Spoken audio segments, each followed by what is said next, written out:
So, all right. So, once again, I welcome everybody, ladies and gentlemen. I welcome all of you to LMHI. I welcome everybody to LMHI Global Colloquium 2021. Welcome to the session. And as you all know, we have Dr. Augustine, who's our chairperson. He's going to chair the session. And now I would like to hand over the virtual dais to Dr. Augustine, and he would invite the speakers to do the presentation. Over to you, Dr. Augustine. Hello, how are you? Nice to meet you. Good, thank you. Okay, shall we start? So please. Okay, so I will try to present and comment as well in Spanish as well as in English. Intentaré comunicar y hablar tanto en español como en inglés para que, bueno, para facilitar la cuestión de la presentación. Welcome everybody to this new block. Now we have 5 speakers and we shall start with the first one. Quiero darles la bienvenida a todos y a todas. Gracias por estar aquí en este nuevo bloque. Y bueno, vamos a empezar con la primera de los 5 panelistas. Benvinguda, doctora Ana Juan, de Barcelona. Podria presentar la doctora en català, però ho faré en espanyol. Però em fa plaer compartir amb ell aquest bloc. Básicamente, le doy la bienvenida a lo que acabo de decir a la doctora Ana Juan, de Barcelona. Ella es médica homeópata, exdirectora del máster de la Academia de Barcelona y allí es docente actualmente. Welcome, Dr. Ana Juan from Barcelona. She's a homeopathic physician, former director of Master Academy in Barcelona, and currently a professor there. So she's going to talk about some reflections upon pandemic SARS-CoV-2. La doctora Ana Juan nos va a hablar ahora sobre reflexiones homeopáticas acerca de la pandemia COVID. Así que, doctora Ana, mucha suerte. Todo suyo el espacio.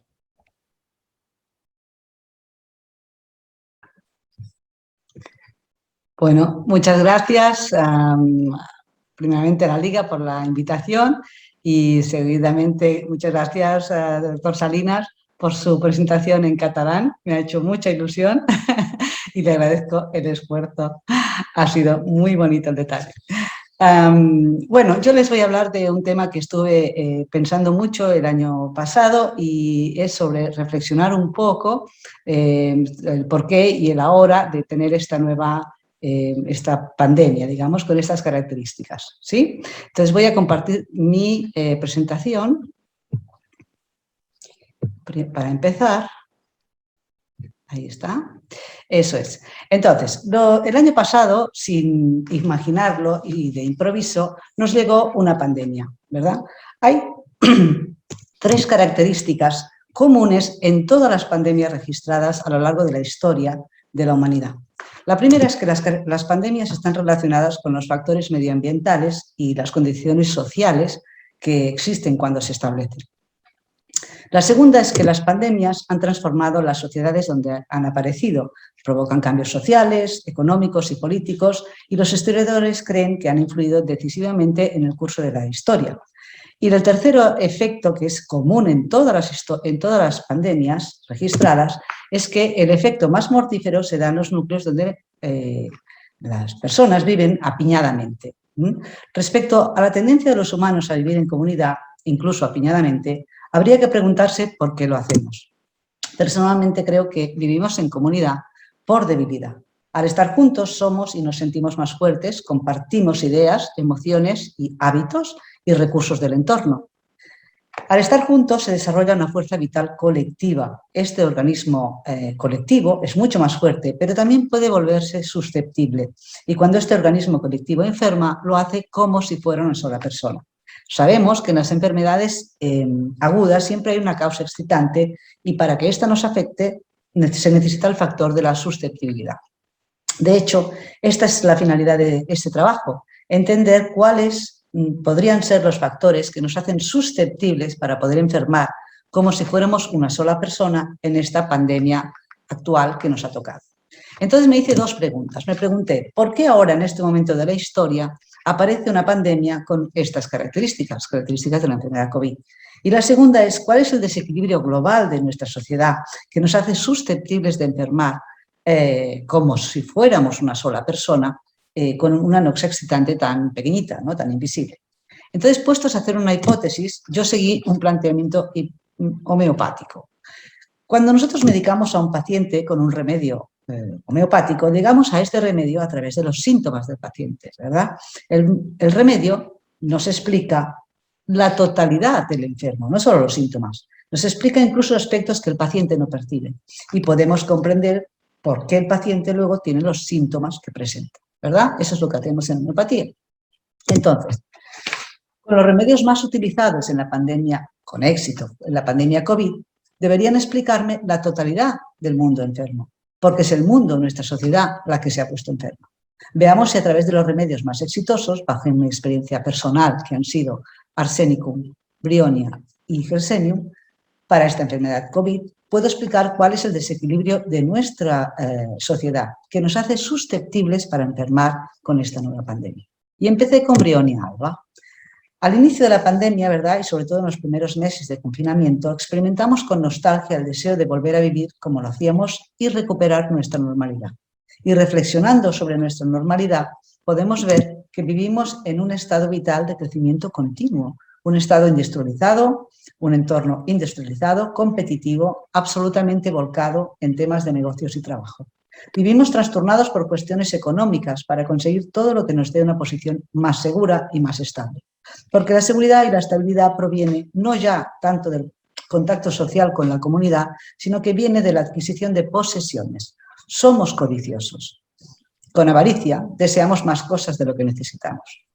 Intentamos resolver este sufrimiento ¿cómo? Trabajando, porque somos laboriosos, con esa sensación de trabajar duro. Pero lo cierto es que mantenemos una relación compleja con el trabajo que lo hace tanto imprescindible como odiado al mismo tiempo. Es una relación que tiene varios aspectos.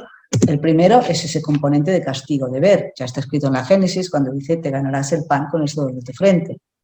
El trabajo aquí se perfila como un castigo de Dios por nuestros pecados. También tiene la vertiente económica, claro que sí. El trabajo nos da un aspecto este aspecto básico de abastecer las necesidades vitales y también la de dar seguridad, bienestar y confianza en el futuro. Y el tercer aspecto, que es mucho más moderno en el trabajo, es esa idea de mitificar el trabajo. Comienza a no ser visto como un deber o un castigo, sino como un medio de realización personal y social. Es decir, que el trabajo da un sentido a la vida. Pero lo cierto es que nosotros, miles de años después de ser expulsados del paraíso, seguimos sudando por el esfuerzo y por el estrés. De tal manera que la sociedad actual presenta y sufre globalmente los síntomas claves del desequilibrio de Brionia, que son estos y ustedes ya lo conocen. Es el industrioso, todo el tema del trabajo, la debilidad por el trabajo, todo el tema de la pobreza, ¿verdad? Entonces sí que me explica por qué Brionia ha sido uno de los remedios más frecuentemente prescritos en esta pandemia. Otro aspecto de nuestra realidad que me explica Brionia es la sequedad. Ustedes saben que Brionia es una planta trepadora con una raíz que se encuentra en lugares muy húmedos porque tiene una sed biológica tan grande que seca y agota el ambiente que lo rodea para satisfacer sus necesidades. Pues la sequedad es una de las grandes características que encontramos en la naturaleza en los últimos años. De forma lenta y progresiva, el planeta se va secando por el cambio climático, porque agotamos los recursos naturales para seguir viviendo en el tan deseado estado del bienestar. El segundo remedio es Arsenicum album. Ya todos conocemos el gran temor a la muerte que tiene Arsenicum y su gran vulnerabilidad e indefensión en asuntos relacionados con la enfermedad y la muerte. Esa necesidad de compañía para ser atendido, comprendido y rescatado de situaciones que ponen en peligro la vida, como son las enfermedades. ¿Y cómo venimos haciendo esto en el último siglo? Pues mira, no hay duda que en el último siglo las mejoras higiénicas y los avances en la medicina han favorecido incluso que la esperanza de vida haya aumentado de 60 a 80 años. Y es que en el siglo XX se dan 4 cambios en la medicina muy importantes y además se dan todos juntos. Por un lado, el desarrollo científico. Aquí tienen ustedes algunos ejemplos. Por ejemplo, los primeros trasplantes de órganos, la clonación de mamíferos, el primer marcapasos cardíaco, en fin, muchísimos. Y en los últimos 50, 60 años surgen una gran cantidad de nuevos medicamentos, con lo que se consigue una mayor medicalización de la sociedad. El segundo gran cambio es el desarrollo tecnológico. La revolución tecnológica da todo un campo diagnóstico relacionado con la imagen. La tecnología no solo cambia la medicina, cambia la cirugía. A día de hoy, ustedes saben que se puede intervenir quirúrgicamente en cualquier parte del cuerpo. Pero juntamente con estos grandes desarrollos, hay la transformación social en el último siglo. ¿Qué sucede? Pues que en el año 48, con la Declaración Universal de los Derechos Humanos, la salud adquiere un rango de derecho universal. Por lo tanto, su cuidado se transforma en una función de la sociedad, administrada y subvencionada más o menos por el Estado. Pero sucede que con el gran cambio o crecimiento demográfico general, la demanda de atención médica creció tan bruscamente que aún a día de hoy pues provoca una masificación de los servicios médicos. Entonces, ustedes ya saben lo de las salas de espera llenas en las urgencias, enfermos que esperan meses para ser operados, médicos que visitan 40 o 50 enfermos por su jornada laboral, en fin. En general, impera una sensación de desánimo, de frustración y crítica, tanto por parte de los enfermos como de los médicos. Y en ese devenir, se pierden muchos de los aspectos intrínsecos de la relación médico-paciente, de tal manera que aparece un concepto nuevo, que es el concepto de deshumanización de la medicina. Esto es reciente del siglo XX. Y además hay una transformación económica de la medicina del siglo pasado, porque desde la segunda mitad del siglo XX la medicina ya deja de ser un servicio y se convierte en un negocio. ¿Por qué? Porque se entiende que la enfermedad y los enfermos son un mercado inmenso para explotar comercialmente. Y esto agrava, más si cabe, la crisis en la relación médico-paciente que conlleva una profunda pérdida de confianza en el sistema sanitario y hacia los propios médicos. Entonces, lo que sabemos es que en el último siglo la sociedad es cada vez más confiada en poner su salud en un sistema sanitario que nos ofrece como nunca antes unos avances maravillosos, ¿verdad? Necesitamos sentirnos protegidos y ponemos toda nuestra confianza en la ciencia. Tenemos mucha más información médica y científica al alcance de todos, pero aún así nos volvemos más avaros y más demandantes con los sistemas de salud, más críticos, más suspicaces e incluso fastidiosos con el quehacer médico. Aparece la desconfianza, el descontento y la crítica a la medicina que nos deja el siglo XX. Somos una sociedad culta, eso es cierto, pero aún así no podemos o no sabemos frenar la destrucción de los ecosistemas para preservar nuestra salud. Causamos importantes catástrofes medioambientales. Destruimos bosques, vertimos petróleo en los océanos, creamos islas de plástico, lanzamos bombas nucleares, contaminamos aguas subterráneas, en fin. Como sociedad sabemos que no estamos haciendo bien las cosas, como deberíamos, nos sentimos culpables, eso sí, pero de ahí a cambiar nuestra manera de vivir para que eso no suceda, pues mira, no lo estamos consiguiendo, ¿verdad? Así la sociedad del siglo XX y la del XXI, que ya arrancamos con ella, se comporta respecto a la medicina y a su entorno como un buen paciente arsénico, con esa inseguridad, fruto de la ansiedad y miedo que nos provoca enfermar y morir, una sociedad demandante, dependiente, fastidiosa, somos avaros, desconfiados y esa delusión de que no hemos cumplido con nuestro deber respecto a nuestro entorno natural, ¿no? Y el último remedio, Gersenium semper virens, ¿cuál es el factor que hace susceptible a nuestra sociedad de enfermar como Gersenium? Bueno, Gersenium, con su evolución lenta e insidiosa, como saben ustedes que se establece un cuadro de Gersenium, una progresión gradual, pues me explica el otro gran sufrimiento social de los últimos años, que es la modernidad y la globalización. La modernidad recorre un largo camino, ustedes saben, desde la primera revolución industrial, que se inicia en el siglo XVIII, gracias a la máquina de vapor, y que transforma la sociedad rural hacia una sociedad industrial y urbana. Pero en ese largo camino de la modernidad llegamos a la década de los años 80, en el siglo pasado, cuando aparece Internet en el mundo y al alcance de todos, lo que cambia radicalmente el concepto de comunicación. Aparece el fenómeno de globalización. La globalización tiene fuertes impactos en la sociedad, como nos explica este sociólogo alemán, Berg. Bueno, tiene fuertes impactos. Yo rescataría el último, que es para mí el más potente, que es, dice, en general el obstáculo a la comprensión o al conocimiento no es ya la ignorancia, sino que es la complejidad de las cosas y la incertidumbre, ¿no? Respecto a la modernidad tiene un largo camino en todo el siglo XX. En los primeros 50 años se entiende que hay una modernidad sólida porque la sociedad ahí tenía certezas, era previsible y tenía una cierta estabilidad, ¿no? Pero desde la segunda mitad del siglo XX vivimos en la modernidad líquida, que tiene las características de la incertidumbre permanente y el cambio constante. ¿Qué quiere decir eso? Bueno, que no hay certezas, sencillamente no hay certezas ni las habrá.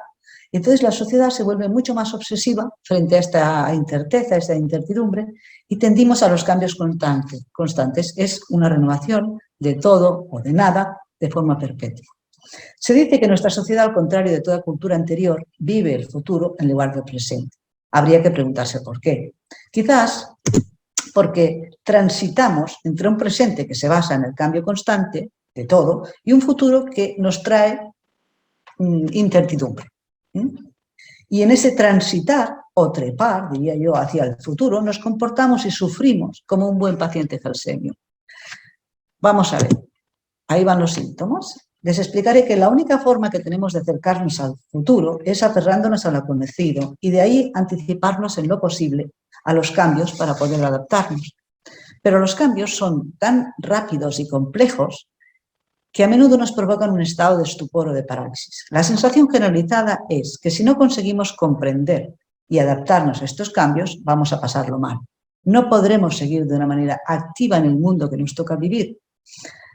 Caeremos y seremos dejados atrás, como individuos y como sociedad, con todo el sufrimiento que esto conlleva. Ese es el temor a caer de Gelsemium, es el temor a sucumbir, el temor a terminar. Nuestra sociedad se comporta como Gelsemium, el jazmín amarillo, ustedes saben que es una trepadora y a diferencia de otras necesita alzarse del suelo porque si no lo hace no puede vivir y muere. Como Gelsemium, que sufre fundamentalmente del miedo al peligro inminente, nuestra sociedad tiene miedo al peligro inminente que supone el futuro, un futuro donde no hay certezas y que nos hace pensar en él con ansiedad.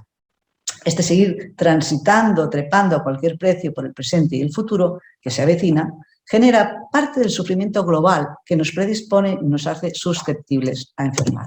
Ustedes saben que la palabra jazmín viene del clásico yasamí o yasamán, del antiguo persa, que significa el regalo de Dios o el legado más valioso. Podríamos preguntarnos cuál es ese legado más valioso que deberíamos recordar a través de Gelsemium. Yo lo desconozco, pero recordé un síntoma de la pategenesia de Gelsemium, que es un síntoma exclusivo, que dice vivad luego de levantarse. Es un síntoma muy bonito que nos habla de la propia biología de la planta, ¿verdad? Cuando ha conseguido levantarse, se siente viva. Puede ser este el legado que nos trae Gelsemium, levantarse y vivir. Pues no queda más opción, ni para Gelsemium ni para nosotros. Pero vivir como sociedad, como un solo individuo, buscando los altos fines de la existencia, como decía el maestro, que no conozco cuáles son, pero sí se perfila que no estamos en el camino correcto. Sean cuales sean los altos fines de la existencia, deberíamos cambiar el modo en cómo los buscamos, con más mesura y conciencia de nuestras acciones, aplicando el principio hipocrático primum non nocere, con nosotros mismos, con nuestro entorno inmediato y con el planeta que habitamos. Reinventar la simpleza como valor básico de convivencia, aprendizaje y de comunicación, respetando la complejidad del mundo moderno, pero viviendo en el presente más que en el futuro. Y sobre todo, creo yo, aceptando nuestra mortalidad como base de nuestra conciencia del aquí y el ahora entre todos nosotros, ¿no? Quizás sería un camino así de fácil. Esas son las reflexiones a las que pude llegar a través de estos remedios tan bonitos que nos ayudaron tanto con nuestros pacientes COVID. Muchísimas gracias por la atención. Gracias, gracias doctora. Va a ser una reflexión que va a ir en los primeros días de la pandemia. Es como si me guieses leer la mente. Es como si me hubieras leído la mente, Ana. Fue una reflexión que hice uno de los primeros días de la pandemia cuando pasó todo esto. Y hay una pregunta, ¿no?, que me hice y que está súper interesante que lo traigas a colación, que es, ¿y qué hay si el genio epidémico sabemos que es la recolección de síntomas de toda una población? Pero ¿y qué tal si nosotros como colectivo, además de manifestar los síntomas físicos que tienen aquellos que enferman de COVID y manifiestan fiebre y demás, qué tal si como colectivo nosotros nos manifestamos también síntomas mentales, como estos que vos traes en esta ponencia? Felicitaciones, ha sido una hermosa disertación. Congratulations, Doctora Ana Juan. What you brought, it was something that I thought the very first day of this pandemic. You said that as a collective we show symptoms of genius epidemicus, and I've wondered what if as a collective, all humankind expressed not just the physical symptoms like fever, fatigue, etc., but these symptoms that you brought to us, these mental symptoms like anxiety, fear of death, the workaholic mania we have to achieve goals. So it was a really interesting speech. I thank you very much, and congratulations, Doctora Ana Juan. Now, we're going to move on to our next speaker, Dr. Gina Cristina Guayacán Mora from Colombia. Is she there? Gina Cristina Guayacán Mora de Colombia, ¿estás por ahí? Usted es Creo la que sí. Buenas tardes, doctor Salinas. ponente. Buenas tardes. Bueno, la doctora Gina Cristina Guayacán Mora, de Colombia, es especialista en pediatría en el Hospital Militar Central, magíster en homeopatía en la Universidad Nacional de Colombia, docente de la maestría en homeopatía de la Universidad Nacional de Colombia y especialización en medicina homeopática humana de la Unipaes de Colombia. Dr. Gina Cristina Guayacán Mora from Colombia is a pediatrician in the Military Hospital Center. She's a magister in homeopathy in National University of Colombia, professor, in the homeopathic, in the postdoctorate, mastery in homeopathy in National University of Colombia, and in Unipaes. And she's going to talk about treatment of third-degree burn in a recently premature born child, report case. La doctora nos va a hablar del tratamiento con homeopatía clásica de quemaduras de grado 3 en un recién nacido prematuro. Nos va a traer un reporte de un caso. Así que, doctora, todo suyo el espacio. Felicitaciones y bienvenida. Congratulations and welcome. Thank you very much. Muchísimas gracias por la invitación.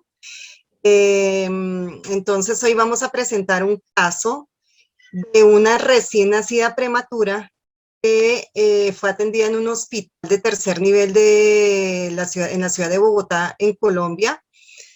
Y este es nuestro caso. Se trata de una recién nacida cuyos antecedentes nos indican que fue producto de un cuarto embarazo de una madre de 41 años. Nació en el mes de junio del año 2011 y presentamos este caso 10 años después debido a las lesiones que la niña presentó durante su hospitalización, hubo un proceso legal que finalmente ya tuvo resultados y nos es posible comentar cómo fue el proceso de recuperación de esta niña. La niña nació por cesárea, secundario a un parto pretérmino y por posición podálica. Su Apgar fue de 6, 7 y 8, pesó 2.160 gramos al nacer, una talla de 46 centímetros. El Valar nos indicó una edad gestacional de 34 semanas.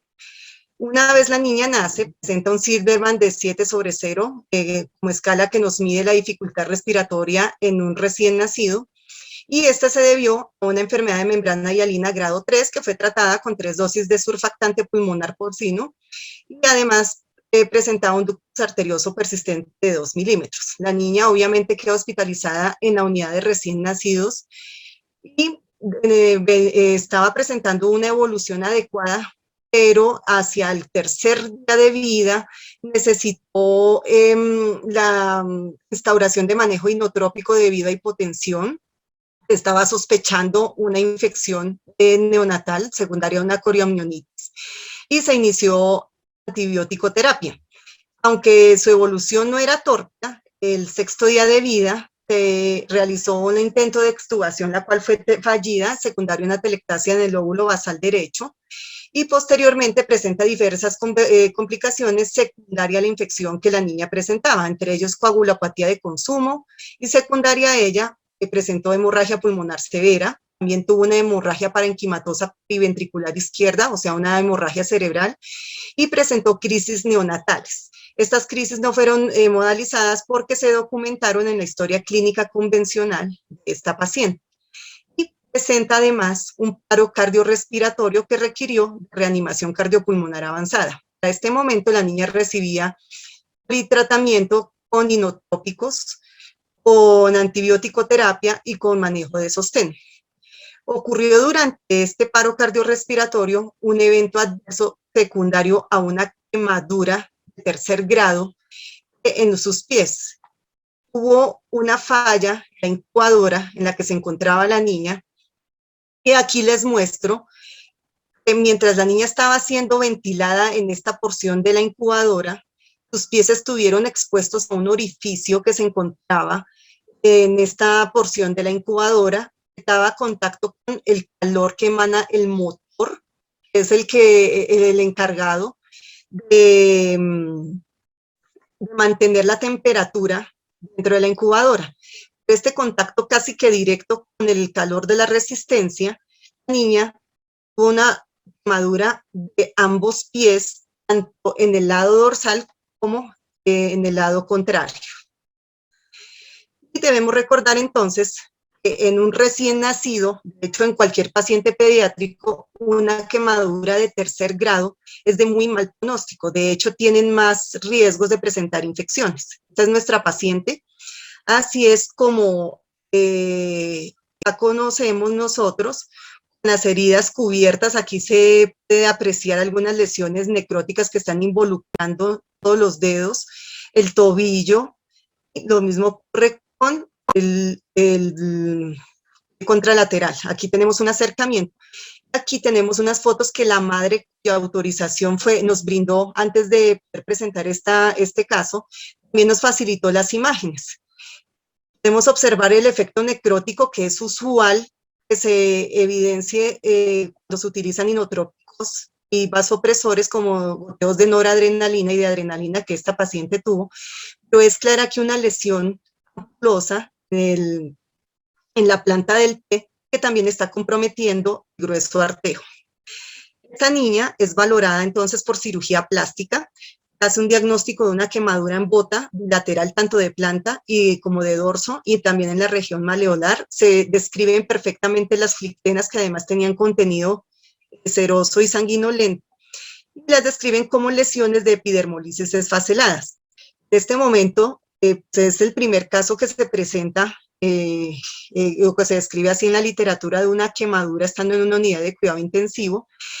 Dada la condición tan inestable de esta niña infectada, inestable hemodinámicamente, se decide dar un manejo expectante y de acuerdo a su evolución se podría ofrecer un manejo quirúrgico y cerrar una interconsulta, ya que no encontraban otra forma de poder tratar a esta niña.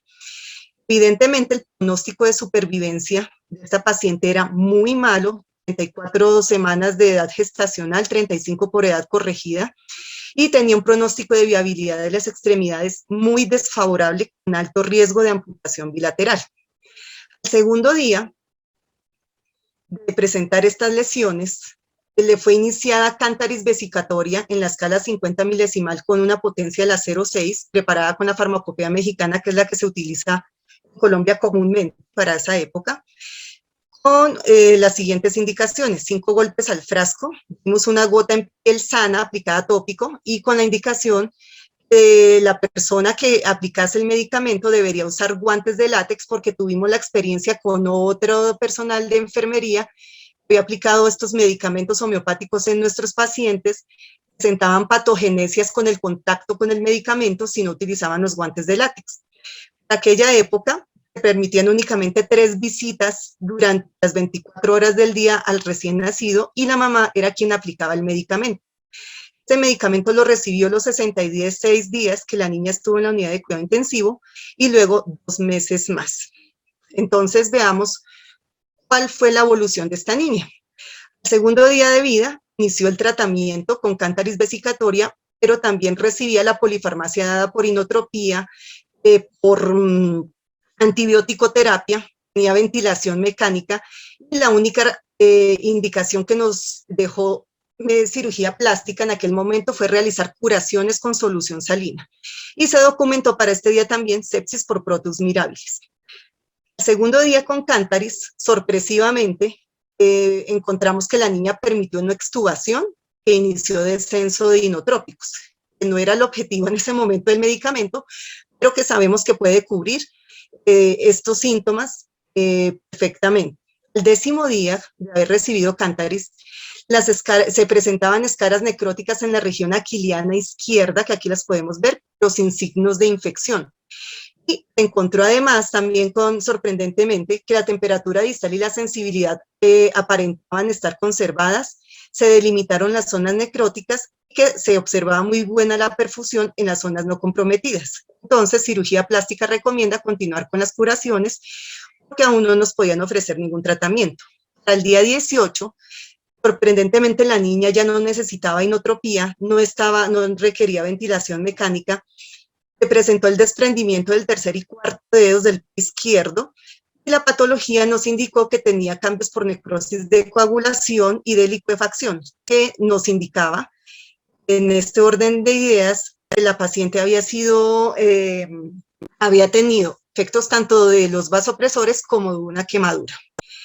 Al día 19, la resonancia magnética cerebral, que ya se podía tomar debido a un estado más estable de esta paciente, encontró lesiones focales periventriculares y cerebelosas superiores relacionadas con focos hemorrágicos subagudos que fueron producto de la discrasia sanguínea que había presentado inicialmente. En este momento es valorada por el servicio de ortopedia, quien también indica manejo expectante. Nos refiere además un muy mal pronóstico, la hipoperfusión distal no asociada a la quemadura, o sea que continuábamos aún con la expectativa de una posible amputación si la sobrevida lo permitía. Al mes de vida, cirugía plástica, encuentra nuevamente áreas cruentas,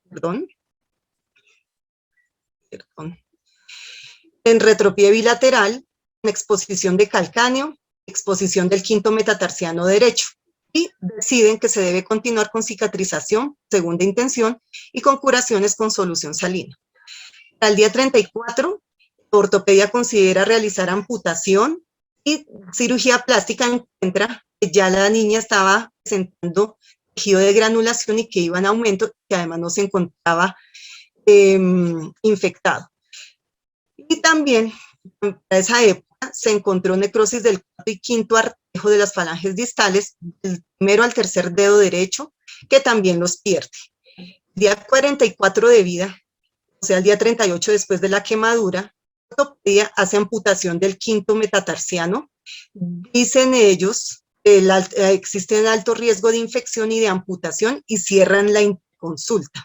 Mientras que cirugía plástica, en ese mismo procedimiento, en ese mismo acto quirúrgico, hace un lavado, debridamiento y secuestrectomía del pie derecho. La evolución sigue hacia la mejoría, entonces para el día 47 a 56, cirugía plástica sigue realizando las curaciones con solución salina y se considera la posibilidad de hacer un injerto con piel de cadáver o con piel o un autoinjerto. Pero en junta médica, hacia los 2 meses de vida, se decide no injertar por el estado de la prematurez, los riesgos que esta condición estaba presentando para la niña en una cirugía de este tamaño, que nunca se había realizado en un recién nacido prematuro. Por lo tanto, se decide dar salida de la unidad de recién nacidos con curaciones ambulatorias, pero aún así con gran riesgo de presentarse una amputación. Al día 70 de vida, los controles se encuentra que hay curación completa de los cubrimientos laterales que hizo cirugía plástica y se había epitelizado completamente. Y ya para el día 77 definitivamente había una cicatrización completa. La niña a esta época aún recibía cántaris a la misma potencia y con la misma dosis. Hacia los 2 años, la niña aún conservaba sus extremidades y fue llevada a cirugía para la realización de liberación de retracciones tendinosas del cuello de bilateral. Para este momento, reiniciamos cántaris, pero a una potencia de la 0,12 como medicamento quirúrgico desde una semana antes del procedimiento y lo continuó hasta 13 meses y medio después de haber cicatrizado totalmente todas las lesiones postquirúrgicas. Recibía 5 glóbulos diarios como dosis. A los 4 años, la niña presentaba buen progreso. Entonces fue llevada a osteosíntesis del cuello de pie derecho por las retracciones. Nuevamente fue premedicada con cántaris a la 0,12, 5 glóbulos diarios 2 semanas antes de la cirugía y la recibió 5.5 meses después de la cirugía. Este es un control que hicimos a la niña hace 2 meses y encontramos que aunque hubo pérdida de tejido, hubo una gran sobrevida a pesar del pésimo pronóstico y también unos mejores resultados estéticos y funcionales, aunque se puede observar obviamente que hay un acortamiento del miembro inferior derecho. Se observa que hay secuelas estéticas y obviamente hay secuelas funcionales, pero no se llevó ni a la pérdida de las extremidades ni tampoco a la muerte. Entonces vemos que la homeopatía junto con el tratamiento convencional nos pudo llevar a obtener mejores resultados en cuanto a las comorbilidades propias de la prematurez. Esta es una niña, neurológicamente es muy sana y emocionalmente también. Durante todo este proceso ha sido acompañada con homeopatía, en patologías agudas o también se ha hecho el acompañamiento en los procedimientos quirúrgicos. Y vemos además, quería comentarles que su constitucional es Fósforus, con la que la hemos acompañado mientras no haya tenido procedimientos.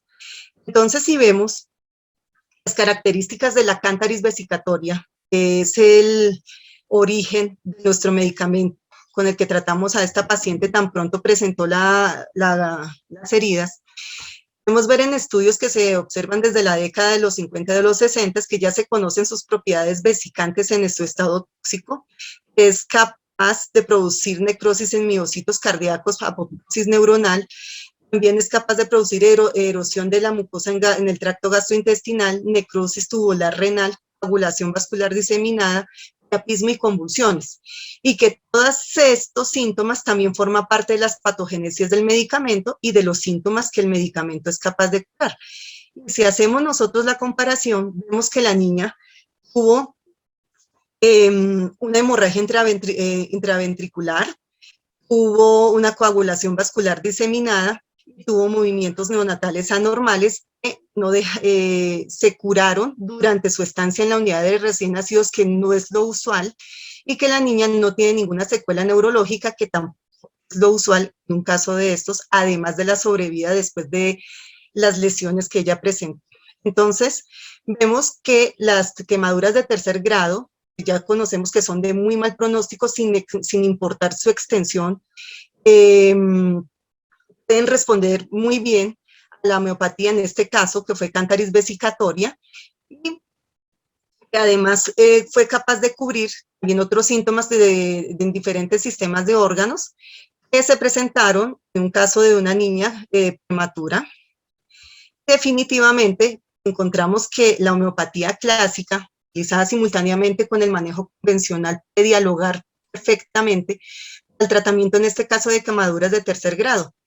Mostró mejores resultados de los que esperábamos, teniendo en cuenta el pésimo pronóstico de sobrevivencia y de la vitalidad de los tejidos que estuvieron afectados en este evento adverso. Entonces, este era nuestro caso y los esperamos en Colombia en el año 2023. Muchas gracias. Bueno, Muchísimas gracias, doctora Gina, muy interesante el caso, muy interesante el seguimiento también, ¿no? A lo largo de los años, es un seguimiento muy importante, muy interesante las pequeñas notas de la materia médica, y bueno, si bien uno a veces trabaja desde la homeopatía, no siempre uno puede, de alguna manera, dialogar, y a veces es bueno tener diálogo con la medicina alopática convencional, pero no siempre es posible. Entonces, bueno, cuando es posible, vemos cómo la homeopatía puede ayudar. Thank you very much, Dr. Gina. It's a very interesting case. What's important about this case is that the time of the evolution of patients, all the pictures, all the stages of evolution through the years. So it's a very, very nice case. This case shows how can homeopathy and conventional medicine work together when they can interact with each other. So that's the thing that I want to highlight about this case. So thank you very much. Muy bien. Vamos a pasar ahora a la siguiente charla. La doctora Liliana Blanco Ávila, también de Colombia, es médica especialista en medicina homeopática y en acupuntura y moxibustión. Our next speaker will be Dr. Liliana Blanco Ávila. She is a homeopathic physician and specialist in acupuncture and moxibustión. And she's going to talk about homeopathic treatment of COVID-19 disease in a patient with a history of pulmonary disease, diffuse interstitial pulmonary fibrosis. La doctora Liliana Blanco Ávila nos va a hablar del tratamiento homeopático de la enfermedad COVID-19 en un paciente con antecedente de enfermedad pulmonar intersticial difusa. Doctora, todo suyo el espacio, felicitaciones y bienvenida. Buenas tardes, buenas noches o buenos días. Es un honor para mí estar en este momento reunidos con ustedes. El día de hoy les traigo un reporte de caso muy bonito, el cual hicimos en compañía de un colega homeópata ecuatoriano en conjunto con Colombia también. Este es un reporte de caso de un tratamiento homeopático en un paciente con SARS-CoV-2 con un antecedente previo de enfermedad pulmonar intersticial difusa. Les voy a hacer una pequeña introducción acerca de en qué consiste la enfermedad pulmonar intersticial difusa. Aquí les traigo un modelo de la estructura pulmonar, en donde observamos el alveolo pulmonar, el intersticio y cómo en las enfermedades intersticiales difusas hay una inflamación a nivel de las uniones y del estroma pulmonar, causando no solo daño a nivel estructural, sino también vascular. Dentro de la patogenesia o de la patología de las enfermedades pulmonares intersticiales difusas se encuentra que hay una lesión de las estructuras alveolo-intersticiales, también una lesión de las vías respiratorias y de la vasculatura pulmonar. Y hay que tener muy en cuenta los factores de riesgo en este momento por el momento histórico en el que nos encontramos de la pandemia. El SARS-CoV-2 es uno de los factores de riesgo más importantes para desarrollar esta enfermedad. Dentro de su clasificación se encuentran las que son de causas conocidas o asociadas, las neumopatías intersticiales granulomatosas, las entidades con histología propia y las neumonías intersticiales de causas desconocidas o idiopáticas. En este caso específico, nuestro paciente presentaba una neumonitis por hipersensibilidad, es decir, era una reacción inflamatoria severa a una exposición crónica de pinturas de automóviles, los cuales son en su mayor, digamos que el químico más importante que causa este tipo de inflamación son los isocianatos, causando una desestructuración del parénquima pulmonar. Como las manifestaciones clínicas encontramos alteraciones ventilatorias restrictivas, una reducción de los volúmenes y de la capacidad pulmonar con una conservación de los flujos aéreos. Dentro de los síntomas físicos se presenta disnea, tos y aumento de la misma con el ejercicio. Y también se encuentran crépitos a nivel pulmonar y las acropaquias o los dedos en palillos de tambor. Nuestro caso clínico consiste en un hombre de 35 años, procedencia Putumayo, Colombia, residencia en La Joya de las Hachas desde hace 10 años, tiene como profesión pintor desde los 19 años y durante este tiempo, solo en los últimos 2 años, ha utilizado equipos adecuados para su protección eventualmente, no es algo que lo haga de manera regular.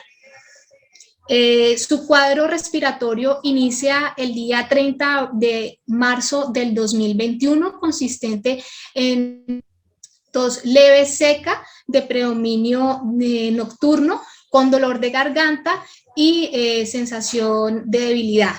El día 2 de abril el paciente inicia con picos febriles de 39 grados centígrados, una sensación de decaimiento mucho más intensa, sudoración profusa y el aumento de los accesos de tos, especialmente en la noche, con dolor articular, y este dolor articular aumentaba con los movimientos. Y además de esto presenta insomnio y una sensación de muerte inminente, especialmente en las noches. Es muy importante aclarar que los síntomas en este paciente aumentaban en la noche. Como antecedentes personales de importancia, se encuentra que él tiene un diagnóstico de una enfermedad pulmonar intersticial, diagnosticada desde el año 2019. El paciente cuando consulta no lo hace de manera presencial, y esto también es algo muy interesante por el tema de la pandemia. Se han fortalecido los canales de comunicación entre los médicos y los pacientes por medio de las ayudas tecnológicas, en este caso por medio de videollamada. Y en este paciente en particular se hizo de esta manera. Él nos consulta por videollamada y los síntomas y todo el caso se toma es por este medio. Se le pide que se consiga un pulso oxímetro y que se tome los signos vitales, en donde se encuentra que presenta una temperatura de 38 grados centígrados con una frecuencia cardíaca de 90 por minuto y una saturación de oxígeno del 95%. Se le recomienda al paciente que se tome un examen de sangre, una biometría hemática, una velocidad de sedimentación globular y se le solicita una prueba rápida para COVID-SARS-2, en donde se encuentra que es positivo para la enfermedad. Por medio de la repertorización se encuentra que el paciente le salen los primeros 3 medicamentos, en este caso fósforo, belladona y arsénico. Y se decide iniciar con arsénico a la 30CH, previo succión, una gota en un vaso de agua y que se administre una cucharada del medicamento cada 3 horas. Y se le inicia seguimiento continuo. El día 5 de abril, el paciente continúa en regulares condiciones, sigue presentando los accesos de tos intenso en la noche, con la sensación de angustia, miedo a morir y la adinamia intensa y la fatiga muscular y también el dolor. El día 6 de abril, presenta una disminución en la saturación de oxígeno y los síntomas continúan de la misma intensidad, aunque los picos febriles han disminuido en sus grados centígrados. Inicialmente estaban en 38,5, ahora ya empieza a descender a 38,2, 38,3. Se le decide aumentar la frecuencia del medicamento arsénico a cada 2 horas y se continúa con el seguimiento cada 3 horas del paciente. El siguiente día, o sea, el 7 de abril, nuevamente se toma el caso y el paciente continúa con una sensación de debilidad.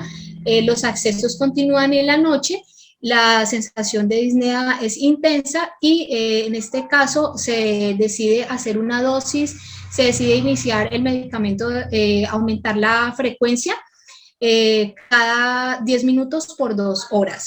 En este transcurso de tiempo no hubo ninguna mejoría en el paciente y se toma la decisión de cambiar a fósforo a la 30CH en dosis plus, iniciando con una cucharada cada 2 horas.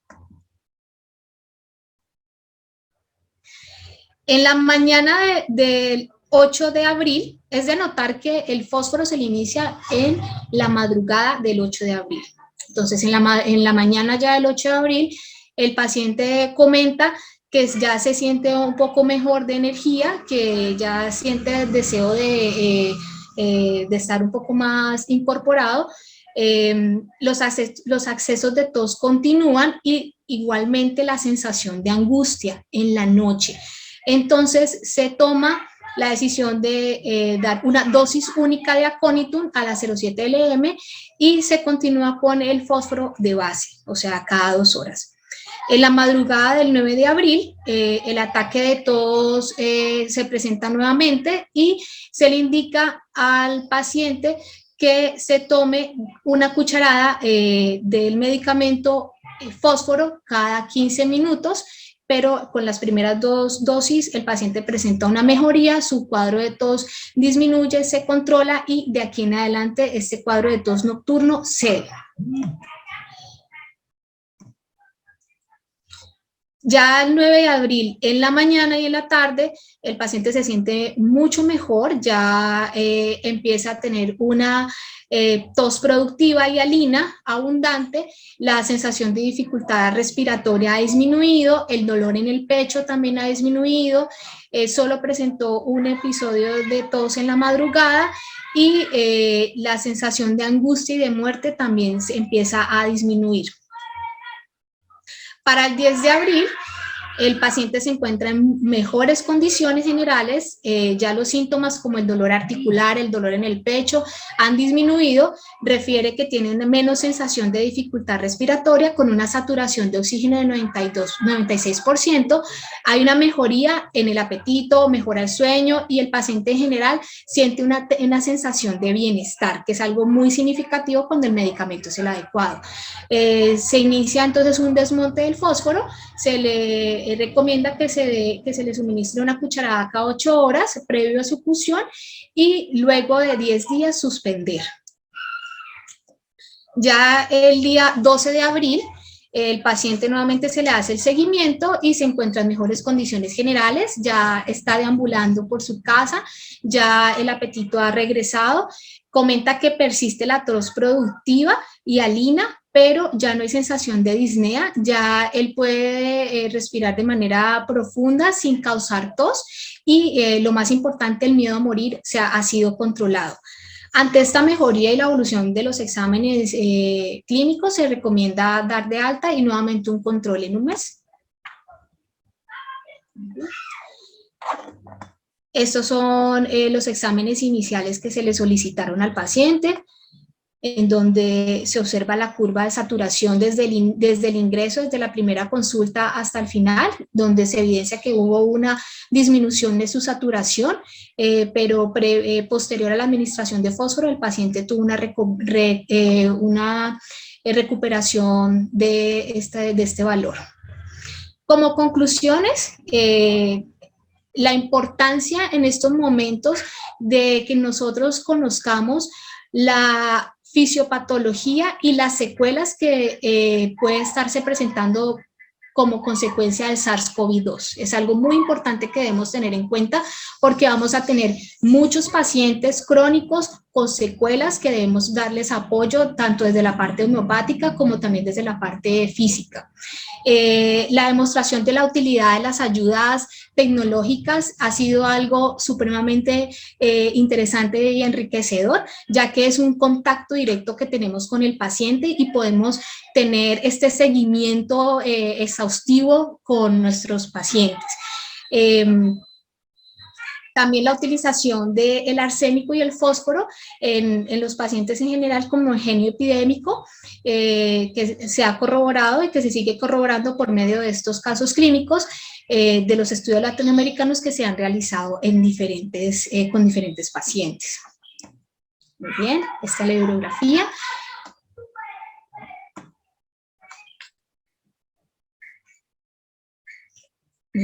¿Tienen alguna duda, alguna inquietud? Muchas gracias, doctora Liliana. Gracias por respetar el tiempo otorgado. Thanks a lot, Dr. Liliana. Thanks for the respect of time given. Questions will be asked later in the blog. Las preguntas se las van a hacer después al finalizar este bloque. Bueno, muy interesante el acercamiento, y sobre todo es interesante esto de que muchas veces nosotros conocemos en homeopatía los miasmas crónicos y los miasmas agudos, y los miasmas agudos muchas veces no solamente se expresan como miasmas agudos, sino muchas veces tienen esa capacidad a lo mejor de complicar o de alguna manera hacer explotar o activar a los miasmas crónicos. Y en este paciente, bueno, es un ejemplo donde de alguna manera el episodio agudo, el miasma agudo, desencadena no solamente los síntomas propios del miasma agudo, sino además complicar la enfermedad crónica de fondo. Así que muy interesante el seguimiento. Thanks, doctor. We know in homeopathy we have a chronic and acute miasmas, and it's interesting when dealing with acute miasmas to think that maybe after a patient heals from an acute miasma, the chronic miasma that is somehow in the deep goes up and explodes and produces symptoms of characteristic symptoms of a chronic miasma, and we have to deal with them as well. So it's important to think that sometimes acute miasmas or acute diseases can trigger, chronic miasm symptoms. So thanks a lot for this presentation. La siguiente ponente es nuevamente la doctora Alejandra Savoy, que seguramente nos va a volver a deleitar con un caso clínico. Para aquellos que no la conocen aún, del bloque anterior, la doctora Alejandra Savoy es médica pediatra y homeópata, docente de la Fundación Médica Homeopática Vitalis e investigadora del repertorio y del Brecha de la Fundación Vitalis. For those who still don't know Alejandra Savoy from the previous blog, she's a pediatrician, homeopathic physician. She is professor in Fundación Médica Homeopática Vitalis, and she is researcher of the repertory and the Brecha system, the Brecha database, in Fundación Médica Homeopática Vitalis. She's going to talk about homeopathic treatment and homeoprophylaxis in patients with SARS-CoV-2 according to Fórmula Homeopática de Diagnóstico del Simillimum. El título del trabajo de la doctora es El abordaje homeopático del SARS-CoV-2, homeoprofilaxis y tratamiento de pacientes con SARS-CoV-2 de acuerdo a la Fórmula Homeopática de Diagnóstico del Simillimum. Doctora, muchos éxitos, congratulations, welcome back. El auditorio es suyo.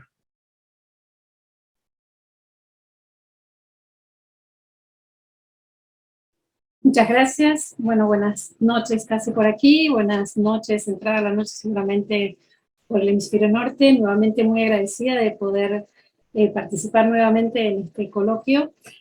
Así que nuevamente gracias por la invitación. Bueno, voy a referirme al abordaje homeopático del SARS-CoV-2 en relación a la homeoprofilaxis y tratamiento de pacientes con SARS-CoV-2 de acuerdo a la fórmula homeopática de diagnóstico del Simillimum. La homeopatía ha demostrado su eficacia en el tratamiento de pacientes con enfermedades agudas o crónicas, y una revisión histórica demuestra también que una de sus principales virtudes ha sido el tratamiento de las enfermedades epidémicas. En 1779, el Dr. Samuel Hahnemann, en su artículo Ensayos sobre el nuevo principio, indica el manejo correcto del tratamiento homeopático para la epidemia de escarlatina en Alemania, y resalta la necesidad de individualizar el medicamento homeopático específico para las manifestaciones clínicas de cada epidemia, es decir, para el cuadro clínico de la misma, de acuerdo con la totalidad de los síntomas característicos comunes a los individuos afectados. Además, abre la posibilidad de utilizar medicamentos homeopáticos como profilaxis, según lo refiere en las notas del Organon, en el parágrafo, la nota del parágrafo 33 del Organon, donde dice: un ejemplo llamativo de esto es que el siguiente año, de 1801, la fiebre escarlatina de Sydenham dominaba cada tanto entre los niños en forma epidémica. Atacaba sin excepción a todos los niños que aún no habían soportado en la epidemia anterior. Me tocó presenciar una epidemia similar en Kranichs-Luther, donde, por el contrario, todos los niños que tomaron a tiempo una pequeña dosis de beladona no fueron afectados por esta enfermedad infantil tan contagiosa. Si los medicamentos pueden proteger de una enfermedad contagiosa, entonces deben tener un poder superior para cambiar nuestro poder vital.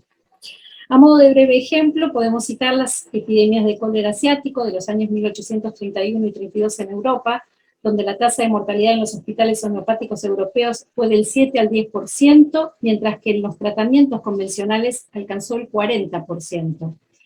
En 1918, en la pandemia de gripe española, donde se infectó el 20% de la población del mundo, y cuya gravedad inesperada produjo la muerte de una cifra cercana al 20% de los infectados, la tasa de mortalidad en los pacientes tratados con homeopatía fue del 1 al 2%.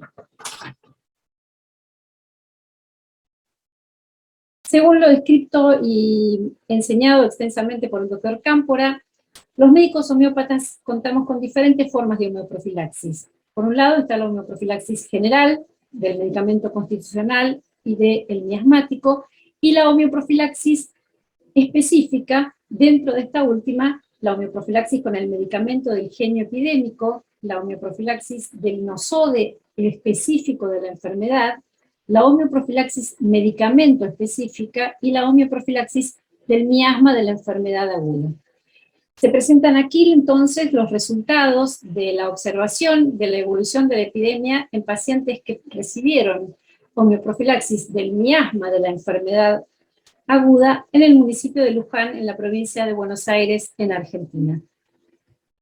El objetivo del trabajo fue evaluar la eficacia de la homeoprofilaxis en la pandemia de SARS-CoV-2 en 420 pacientes del municipio de Luján, provincia de Buenos Aires, Argentina.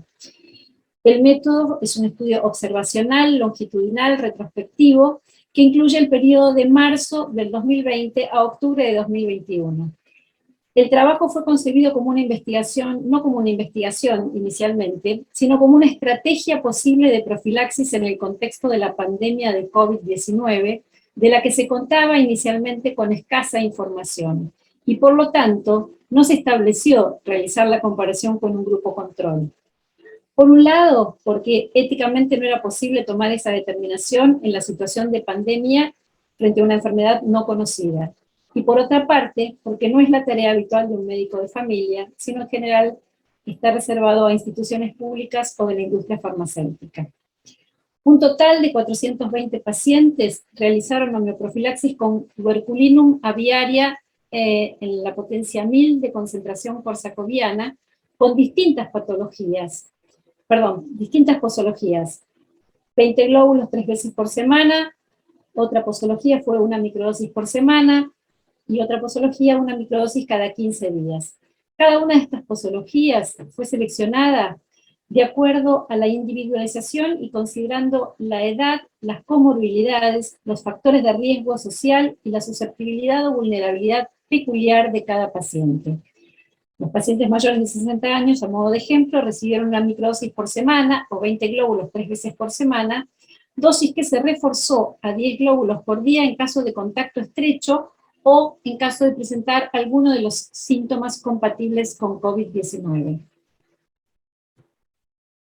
En el marco del Seminario Especial de COVID-19 de Prevención y Tratamiento, organizado por la Fundación Médica Homeopática Vitalis, por el doctor Cámpora, se estableció como la mejor indicación de homeoprofilaxis posible para el COVID-19 la tuberculina aviaria, basando su prescripción en la estrategia de homeoprofilaxis del miasma de la enfermedad aguda, dadas las características de variabilidad, impredecibilidad, la modalidad cambiante, el tropismo pulmonar, la inflamación y el carácter destructivo de la enfermedad. Al considerar el miasma de la enfermedad aguda, el medicamento miasmático no causal debía cubrir el espectro de manifestaciones clínicas, el organotropismo, el tipo de lesiones, la forma de presentación, el ritmo de la evolución, las complicaciones y secuelas. Y en base a dicha recomendación, se escogió hacer la homeoprofilaxis con la tuberculina aviaria. Como muestra el gran maestro del arte de la guerra, Sun Tzu, como en el arte de la guerra, la homeoprofilaxis general a través del medicamento constitucional o miasmático, o, como dice en el texto, conocerse a sí mismo, y la homeoprofilaxis específica a través del miasma de la enfermedad, conocer a los demás, permitirán alcanzar la victoria aún sin necesidad de combatir.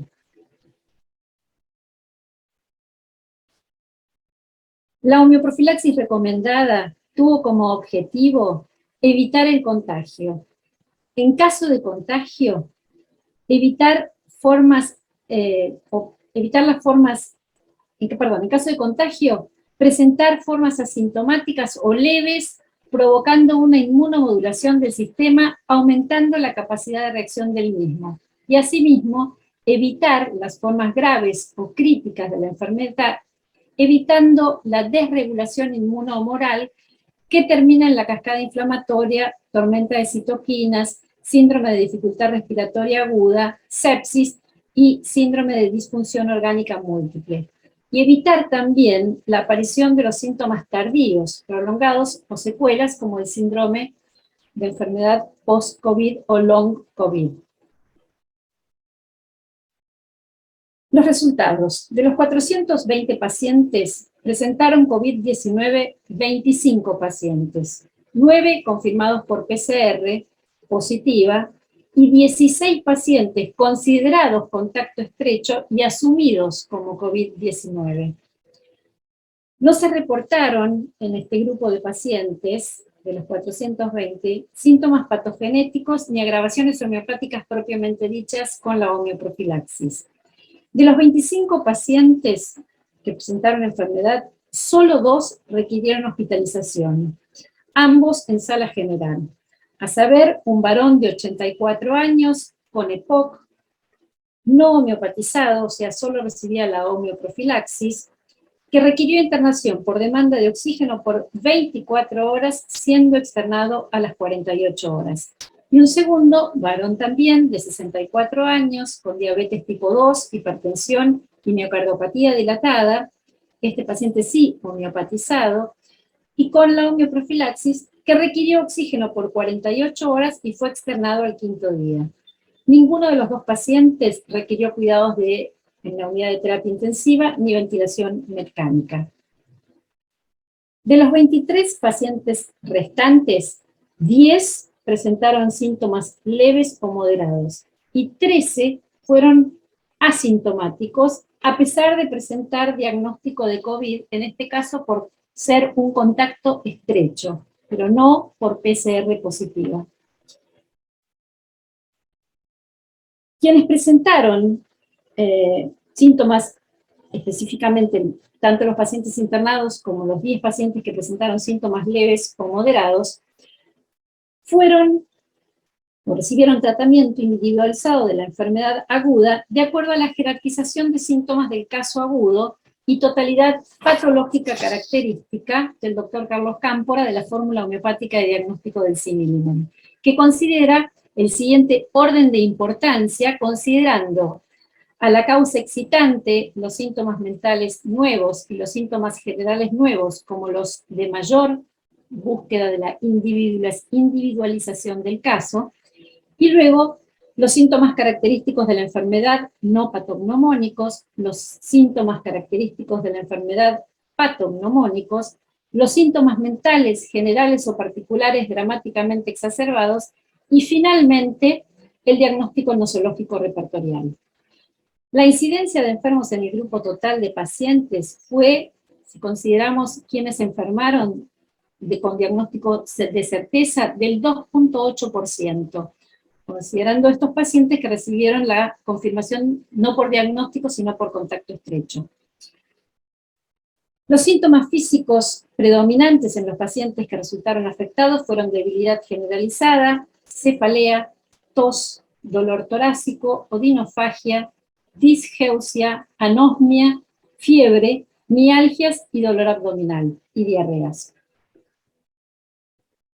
Los medicamentos en los pacientes que presentaron síntomas y se realizó la repertorización de acuerdo a la jerarquización de síntomas característicos y la TPC, los medicamentos primordialmente indicados fueron arsenicum, belladona, brionia, phosphorus, gelsemium, carbo vegetabilis, sulfur y antimonium tartaricum.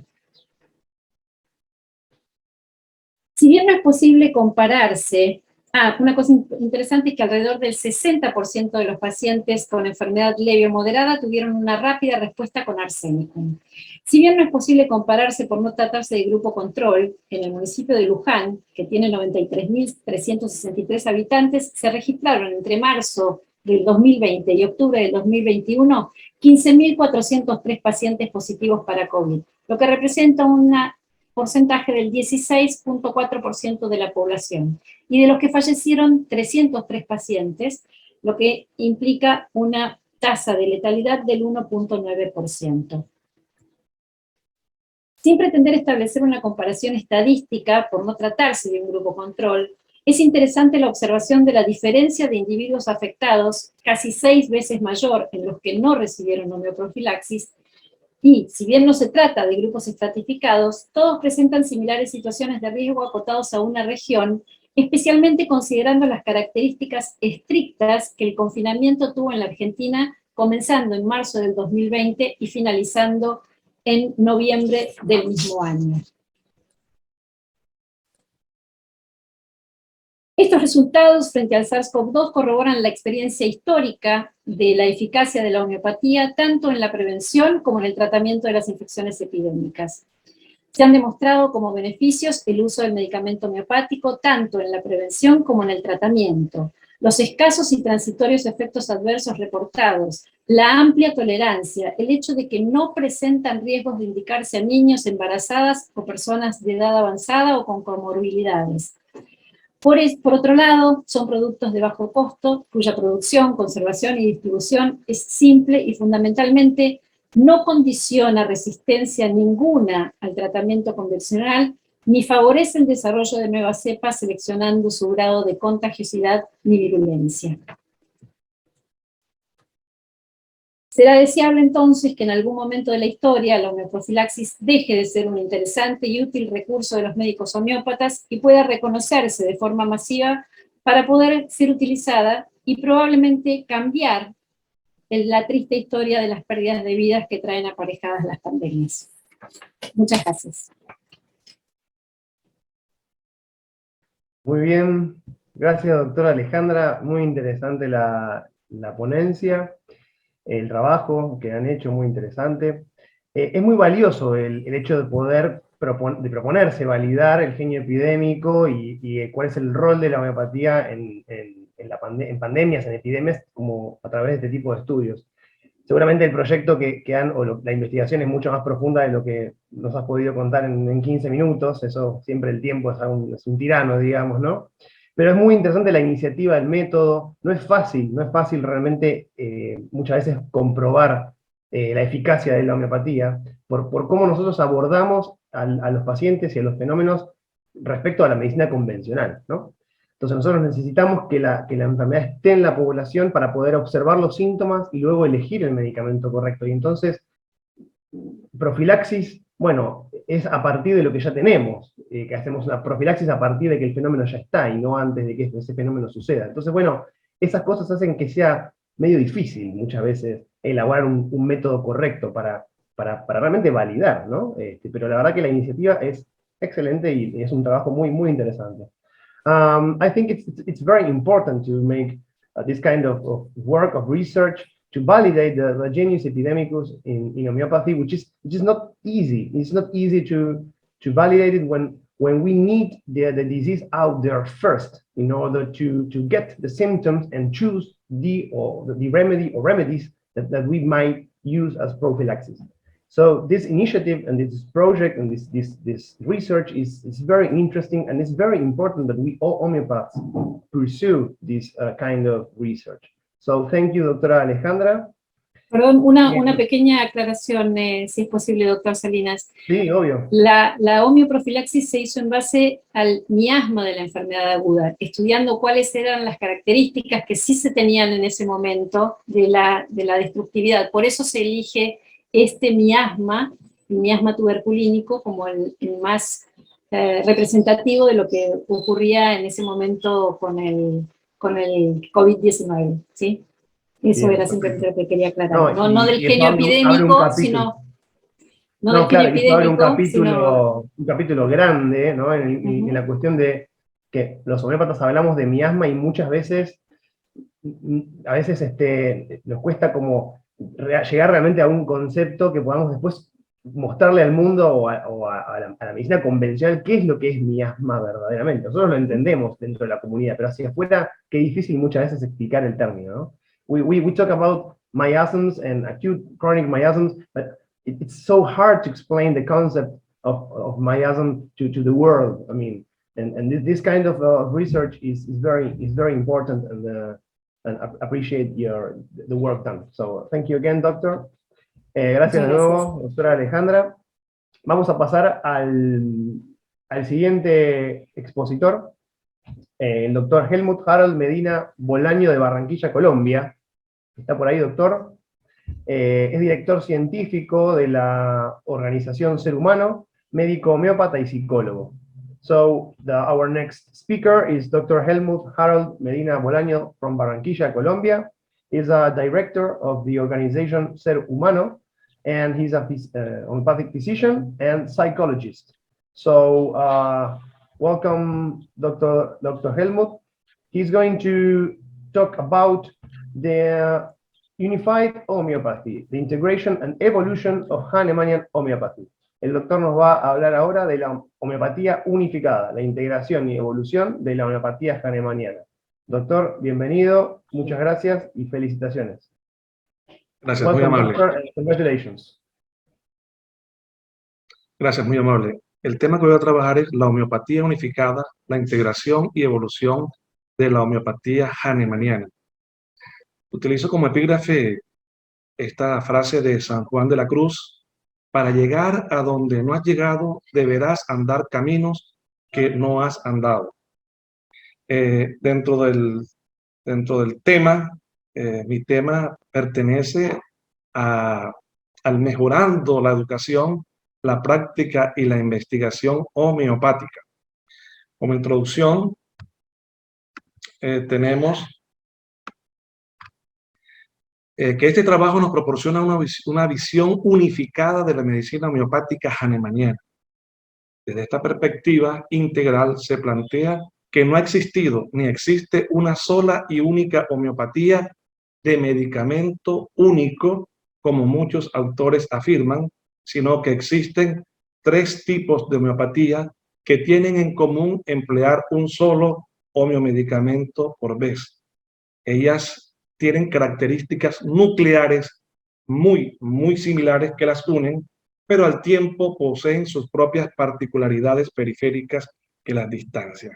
Sobre esto vamos a trabajar, sobre esto vamos a hablar y vamos a aclararlo en el poco espacio de tiempo que tenemos.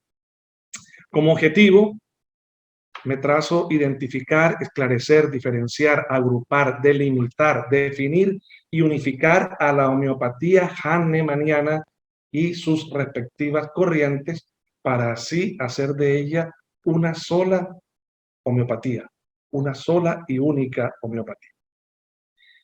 Los cuestionamientos que surgieron fruto de la exégesis homeopática que realizamos son los siguientes. ¿Cuáles fueron los momentos importantes por los que el doctor Hahnemann atravesó en la construcción y desarrollo de su obra? ¿Qué propuestas teórico-terapéuticas surgieron en cada una de estas etapas y qué líneas investigativas y clínicas se derivaron de ellas y que han llegado a nuestros tiempos? ¿Qué aspecto de la relación salud-enfermedad se logra abarcar con el abordaje clínico-terapéutico que surgió en cada una de esas etapas? ¿A qué aspectos se puede dirigir el poder terapéutico de la similitud? ¿Y en cuáles se puede obtener un mejor resultado? ¿Qué medios o estrategia surgieron de los aspectos de la relación de salud-enfermedad que se tuvieron en cuenta. Además de todo lo anterior, nuestro proceso investigativo nos llevó a formularnos una macro pregunta. ¿Existe una sola homeopatía? De no ser así, plantearnos como objetivo imperioso construir un supramodelo teórico y terapéutico que permitiera unificar a todos los tipos de homeopatía que se fundamentan en las enseñanzas hahnemannianas. Entonces, para poder entender y aplicar de manera apropiada la medicina homeopática, es indispensable ir a beber de la fuente prístina que brota de la obra de su creador, el doctor Christian Samuel Hahnemann Spitz. Sin embargo, es preciso comprender que su obra no debe ser vista como un trabajo concluido que fue escrito al término de la evolución de su pensamiento, ya que esto de ninguna manera es así. Es necesario, por tanto, tener en cuenta a la hora de considerarla que ésta fue surgiendo como el resultado de momentos evolutivos distintos de su creador y de la interpretación bien intencionada, pero parcial de sus seguidores. No está de más recordar a la hora de analizar y valorar una obra tan importante como esta, que todo proceso creativo, todo proceso investigativo y terapéutico está influenciado por el contexto histórico y científico en el que está inmerso el autor. Algo de lo que no nos cupo duda, la menor duda, luego de realizar esta enriquecedora exégesis investigativa, fue que con la puesta en práctica de cualquiera de los tipos de homeopatía de remedio único, lo que posteriormente denominamos nosotros corrientes homeopáticas, se han obtenido y se obtienen importantes efectos clínicos que satisfacen a sus cultores y sobre todo a los millones de pacientes que se han visto beneficiados en estos más de 2 siglos. Estos resultados clínicos son los que permiten comprender por qué muchos médicos, por qué muchos homeópatas se apegaron tanto a ese estilo de homeopatía puntual y la volvieron de su preferencia al punto de identificarse totalmente con ella y muchas veces no aceptar las otras posibilidades terapéuticas, dejando así de lado un amplio espectro de posibilidades que existen. Recordemos que lo importante en todo este análisis es que tengamos en cuenta que la homeopatía hahnemanniana se fundamenta en 5 criterios fundamentales. 1, el que nunca puede faltar, la ley o principio de la similitud. El segundo son las dosis dinamizadas, diluidas, succionadas, las dosis mínimas o infinitesimales. El homeomedicamento único por vez que se puede suministrar en una sola toma o se puede suministrar de manera continua o sostenida. La experimentación patogenética en el hombre sano y la búsqueda de la individualización. Es muy posible que muchos autores consideren que deberían estar otros criterios más, aparte de estos 5 que menciono, pero consideramos que estos son la piedra angular, son los más importantes y sin los que no se podría hablar de homeopatía hahnemanniana. Cuando analizamos libres de prejuicio, como lo pretendía el creador de la homeopatía, su obra, podemos observar que el padre de la medicina homeopática tuvo 3 momentos principales en el desarrollo de su magnificente obra. Estos momentos son un momento en el que se centró en la enfermedad. Podemos encontrar en la obra de Hahnemann y en los médicos posteriores, y incluso contemporáneos con él, que un momento en que él se centra en la enfermedad. Hay un momento en que se centró en el enfermo y hay un tercer momento en el que se centró en la búsqueda de la causa primigenia que permite que el enfermo se enferme, que el paciente se enferme. ¿Cuál es esa causa que nos lleva a enfermar? Muchos de los mismos médicos que se consagraron a la homeopatía se identificaron con una de estas 3 posturas y poco a poco fueron abandonando o se fueron apartando de las otras 2 posibilidades, llegando algunos a olvidar que la ley de la similitud se puede y se debe aplicar en todos los aspectos factibles de curación. Todo esto trajo como consecuencia que en la homeopatía surgieran dos aspectos de gran interés. Uno positivo, el cual es que cada una de estas posturas homeopáticas por su cuenta investigaron, profundizaron y desarrollaron estrategias terapéuticas para abordar de la mejor manera posible su objeto de estudio. Es decir, algunos se centraron en la enfermedad, otros en el enfermo y otros en la causa de nuestra vulnerabilidad.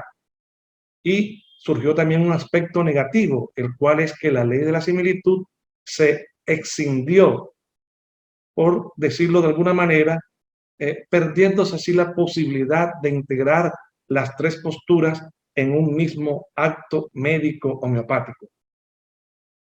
Autores, médicos e investigadores posteriores al doctor Hahnemann e incluso contemporáneos con él se inclinaron por una u otra de estas posturas o momentos y alrededor de ella desarrollaron toda una metodología terapéutica y un modelo teórico que se centró en uno de esos momentos, algunos en la enfermedad, otros en el enfermo y otros en la causa de esta vulnerabilidad que permite que el enfermo se enferme, sin dejar de ser leales a los 5 principios en los que se fundamenta la homeopatía.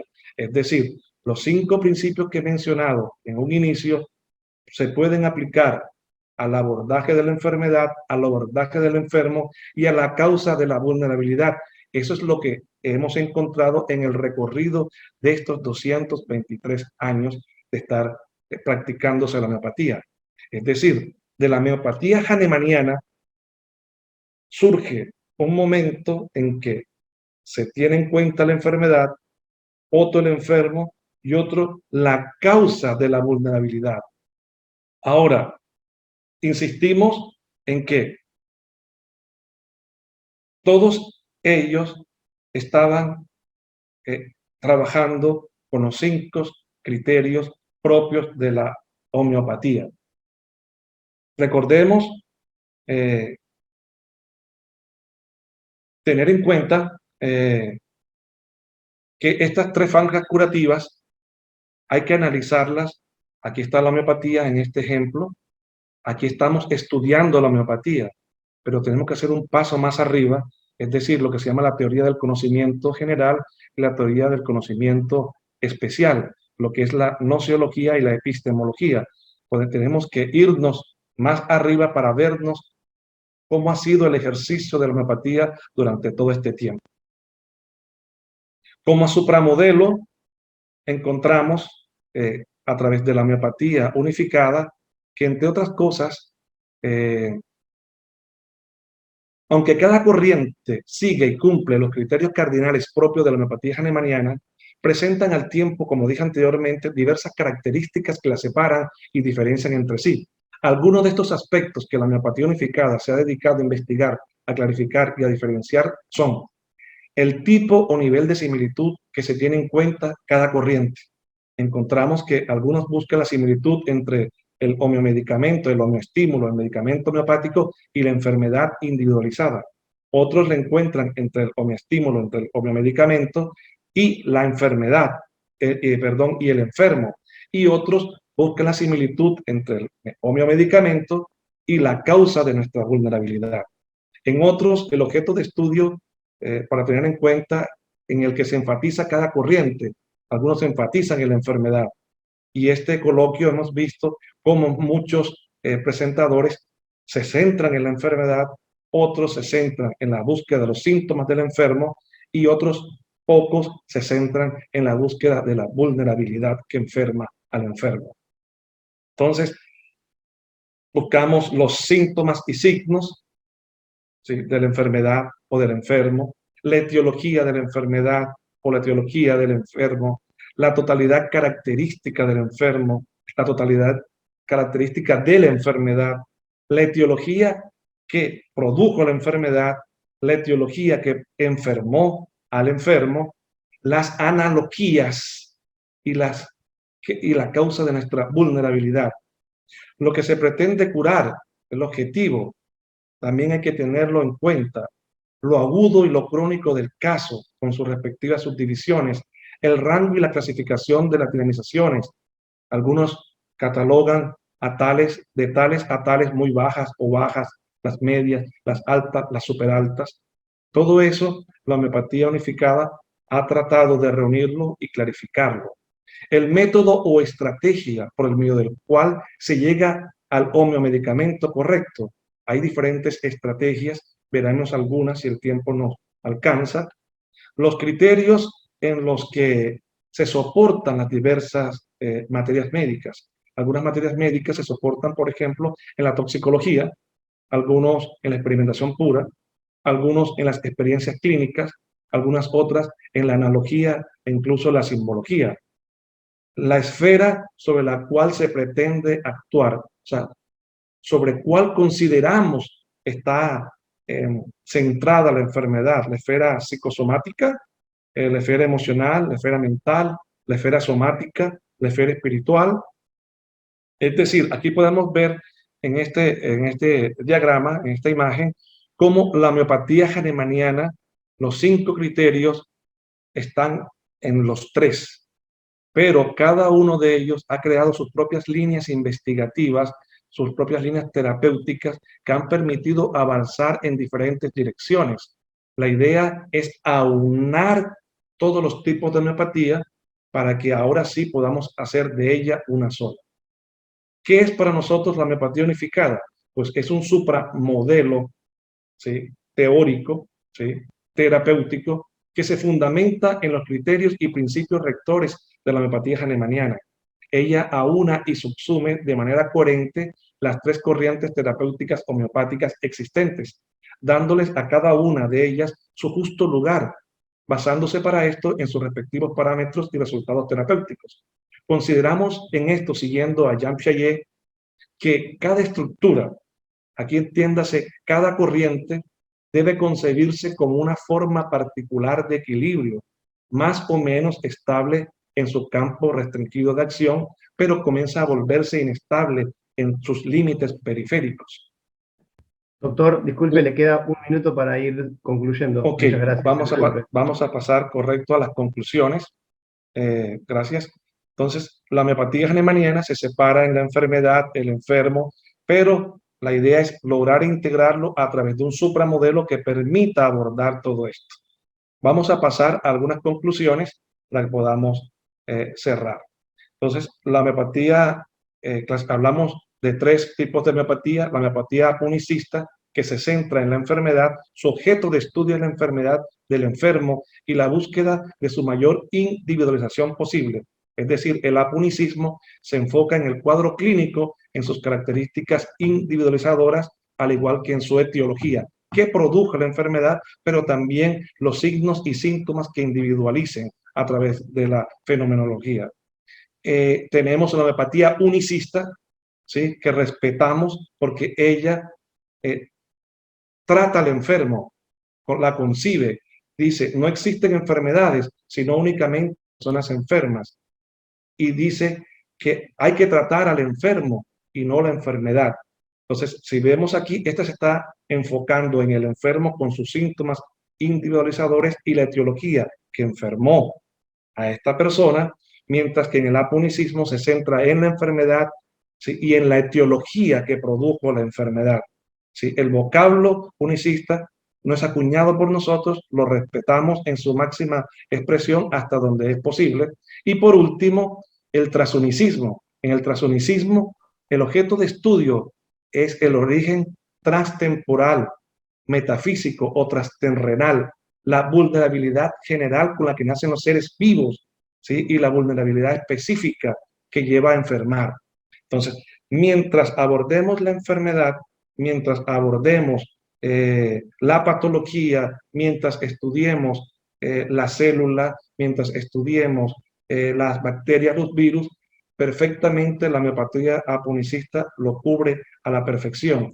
Cuando comenzamos a estudiar lo que compete al enfermo con sus psicoemociones, con sus conflictos y traumas a partir de que se fecunda el óvulo con el esperma en adelante, lo cubre perfectamente el unicismo. Y cuando traemos marcas antes de nacer, esas marcas y esas patoimprontas, como las denominamos, hay que abordarlas desde la esfera transunicista.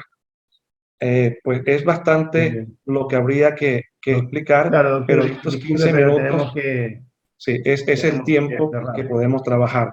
Le agradezco por la oportunidad y si hay preguntas, con mucho gusto estoy presto para contestarlas. Muy bien. Muchas gracias, doctor Helmut. Muy interesante la ponencia. Es algo para hablar largo y tendido, por supuesto. Qué importante, y es importante que lo hayas traído y también en este bloque, qué importante que es el estudio de la filosofía para nosotros los homeópatas, ¿no? I think it's very important to study philosophy when practicing homeopathy. So these reflections that you brought us are very, very important. De alguna manera, a mi humilde opinión, creo que, bueno, el parágrafo 3 del Organon es aquel que resume, a mi entender, la totalidad de la práctica hahnemanniana. De hecho, coincide un poco con la división del Organon, ¿no? La primera parte, la enfermedad; la segunda, los remedios; la tercera, la interacción de ambas partes. I think, in my own view, my own humble view, that paragraph 3 is like a very, very brief summary of homeopathic practice, because it sums up in fact, the whole Organon is divided in 3. The first part regarding disease, the second part regarding remedies, and the third part regarding the interaction between disease and remedies. Y creo que es importante también, y un poco coincido, ¿no? Hay que enmarcar a la homeopatía en algo anterior, que es el vitalismo, de alguna manera, que maneja conceptos como el dinamismo, como lo dinámico, y el concepto de totalidad. Entonces, de esa manera también nos ayuda a integrar, y no solamente síntomas, sino también conceptos y principios.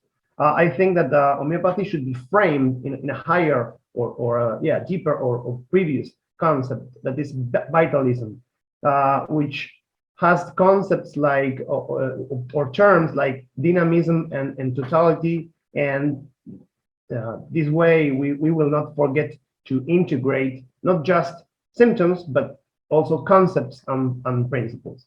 So thank you very much, Helmut. Muchas gracias, Helmut. And with this presentation, we finish this block. And Thank while you we so wait much, for questions, all of you. mientras esperamos para preguntas, I will just say something. I think that I will try again to say it in English and Spanish. I don't know if I will be able to do so, but here we go. Creo que la homeopatía nos muestra la amplitud de miras que debe tener el médico que asoma al misterio de la vida y la patología. Entonces, por un lado tiene que volverse minucioso para recopilar los fenómenos sensibles, que son los síntomas, la clínica, y a la vez tiene que contemplar lo metafísico del enfermar y entender que la totalidad humana individual es solo una parte en la totalidad humana colectiva. Es un poco lo que en este bloque se habló, ¿no? Desde lo minucioso de los síntomas y los seguimientos de casos hasta las reflexiones de la doctora Ana Juan y el doctor Helmut. I think that homeopathy shows us the breadth of vision that the doctor must have when looking at the mystery of human life and its pathology. It must become meticulous in order to collect sensible phenomena like symptoms, and at the same time, it must contemplate the metaphysics of becoming ill, and understand that the individual human totality is just only a small part in the collective human totality. So with these words, Yes. we can concluded. We conclude, and we can jump to questions. ¿Hay algunas preguntas, questions? Solo hay una para la doctora Alejandra Savoy, que si usted tiene alguna escuela, algún lugar donde se pueda aprender. Sorry, ¿puedes traducir, por favor? Sí. Just the ask is for the Dr. Alejandra Savoy, and they ask if she have a school or a course that anybody can take it and learn about her, well, about the method. Yeah. The method. Okay. Y nosotros, el doctor Carlos Cámpora es el director de la Fundación Médica Homeopática Vitalis aquí en Argentina, y hay sí una gran cantidad de cursos que se pueden hacer de manera presencial o de manera virtual. Esta pandemia nos trajo de alguna forma la realidad de la virtualidad, o híbridos que se hacen del curso, así que sí, son todos bienvenidos, es una gran posibilidad para aprender, y es una gran posibilidad para la homeopatía, para que justamente se pueda rescatar lo más destacado de la homeopatía hahnemanniana con la metodología científica. Así que son bienvenidos. Fundación Médica Homeopática Vitalis. Si buscan eso en internet va a aparecer la página de nuestra escuela. Okay, you can look in the internet for Fundación Médica Homeopática Vitalis, and there are many courses and careers that you can sign up to, and you can learn all about the scientific methodology of homeopathy with Dr. Carlos Cámpora and his team, from which Dr. Alejandra is part. Any other question? ¿Otra pregunta? Okay, Nope. so there are no other questions. No hay otras preguntas. So, apologizing again for my lousy English. I wish you all a good night, good evening. Keep enjoying. Good morning for those who are rising up now. Bueno, pidiendo Dr. disculpas por Agustin? mi inglés, que es medio... Dr. Agustin? Yes. You should not underestimate yourself. Your English is equally good. Thank you very much. Les deseo a todos y a todas unas buenas noches para los que nos vamos a dormir y unos buenos días para aquellos que están amaneciendo. Y bueno, nos seguiremos Falta viendo la por foto. aquí. Ah, falta la Falta la foto. foto. Foto, picture. The picture, yeah. Okay. Where is Email? Yeah. Yes, ma'am, I'm here. Smile, Yeah. everybody. It's morning here, 5. 5:30 almost, and 3, 2, and 1. Thank you so Okay. much. Now you, Okay, bye. Thank you. Thank you. Thank you very Thank much. you very much. Thank you very much. now Namaste. Nice to Bye. you meet can you go all. to sleep, please. Adiós y Please muchas go. gracias. Gracias. Bye. Gracias. Muchas gracias, un gracias. placer. Bye. Un placer. Good night. Sleep. Feliz noche.